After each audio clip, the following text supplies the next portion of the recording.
আমার এই জীবন নিয়ে কোনো আফসোস নেই। কেন নেই জানেন? যখন আমি হাসপাতালে ঘুরতে যাই, গিয়ে যখন দেখি মানুষ বাঁচার জন্য অক্সিজেন কিনে নিয়ে ব্যবহার করে, আর সেই অক্সিজেন আমি এমনিতেই ফ্রি ফ্রি পাই, তখন ভাবি যে আমার জীবন নিয়ে কোনো অভিযোগ নেই। সত্যিকার অর্থে আমার জীবন নিয়ে কোনো অভিযোগ নেই। কেন নেই জানেন? আমি যখন দেখি আশেপাশের অনেক মানুষ দুই চোখে দেখতে পারে না এই সুন্দর পৃথিবীটা কেমন, তারা দেখতে পারে না তাদের পিতামাতার মুখখানাকে, মায়ের সেই মিষ্টি মুখ তাদের চোখে কখনোই দেখতে পারে না, দেখতে পারে না তাদের সন্তানকে, দেখতে পারে না পৃথিবীর কোনো আলো বাতাসকে। সেই জায়গাটা আমি খুব ভাগ্যবান, আমি দেখতে পারি পুরো পৃথিবীকে। আর তাই আমার কোনো আফসোস নেই। আমার কোনো আফসোস নেই এই জন্য যে আমি প্রতিদিন দু পায়ে হেঁটে বাজারে যেতে পারি, অফিসে যেতে পারি, মসজিদে যেতে পারি, আমি আমার কর্মস্থলে যেতে পারি। পৃথিবীতে এমন অনেক মানুষ আছে যার দুখানা পা নেই অথবা কারো একখানা পা নেই, তারপরও তারা দিব্যি বেঁচে আছেন। আমি এই জন্য আমার লাইফে বলি আমার কোনো কষ্ট নেই, আমার কোনো আফসোস নেই, কারণ আমার দুখানা পা আছে। আমার লাইফের কোনো আফসোস নেই এই জন্য যে আমি এখনো দিব্যি ভালো আছি, বেঁচে আছি, দুমুঠো ভাত খেয়ে থাকতে পারি। কিন্তু এই পৃথিবীতে এমন অনেক মানুষ আছে যারা নিজেদের আহারটাকে জোগাড় করতে পারছেন না, তাদের তুলনায় আমি অনেক ভালো আছি। আর তাই আমার জীবন নিয়ে কোনো আফসোস নেই।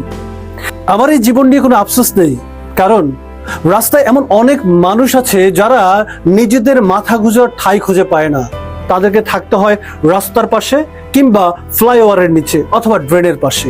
অনেক কষ্টে মানবতার জীবনযাপন করতে হয় তাদেরকে, বাট সেই তুলনায় আমাকে উপরওয়ালা অনেক ভালো রেখেছেন। আর তাই আমার লাইফের কোনো আফসোস নেই। আমার লাইফের আফসোস নেই এই জন্য যে আমার পিতা নেই, তারপরেও আমার লাইফের কোনো আফসোস নেই, কারণ এই সমাজে এমন অনেক মানুষ আছে যার পিতা মাতা কে সেটাই তারা জানতে পারে না। সেইখানে তো আমার পিতাকে মাতাকে আমি জানি, বুঝতে পেরেছিলাম, দেখতে পেরেছিলাম, নাই, তারপরও আমার কোনো আফসোস নাই, কারণ আল্লাহ তো আমাকে দিয়েছিলেন। তত কিছু আল্লাহর কাছ থেকে পাওয়ার পরেও আমি কিভাবে অকৃতজ্ঞ হই? আমি কিভাবে বলতে পারি যে আমি ভালো নেই? সত্যিকার অর্থে কি আমরা ভালো নেই? না, আমরা ভালো আছি, কিন্তু আমরা হয়তো কৃতজ্ঞ নেই। আমাদের এত কিছু থাকার পরেও আমরা ভালো নেই, কারণ আমরা কৃতজ্ঞতা প্রকাশ করতে পারছি না। তাই উপরওয়ালার কাছে, সৃষ্টিকর্তার কাছে কৃতজ্ঞ থাকা উচিত। এমন অনেক মানুষ আছে খেতে পারেন না, শুধুমাত্র খাবার কেনার টাকা নেই। আবার এমন অনেক মানুষ আছে টাকা আছে কিন্তু খেতে পারেন না, কারণ তার শরীরের রোগ তাকে খেতে দেয় না। দুইটা দিককে খেয়াল করে একটু ভেবে দেখুন, আমরা কি সত্যি জীবন নিয়ে আফসোস করব, নাকি যা আছে তাই নিয়ে সৃষ্টিকর্তার কাছে মাথা নত করে শুকরিয়া আদায় করব? আমার মনে হয় শুকরিয়া আদায় করা দরকার, কারণ আমাদের অনেক কিছু আছে। জীবনে কি নেই তা নিয়ে হাহুতাশ কখনোই করবেন না, যা আছে তা নিয়ে সামনের দিকে এগিয়ে চলেন। দেখেন জীবন সুন্দর, সার্থক ও সাফল্যমণ্ডিত হবে। যা নেই তা নিয়ে হাহুতাশ করলে জীবনটা অনেক কঠিন হয়ে যাবে।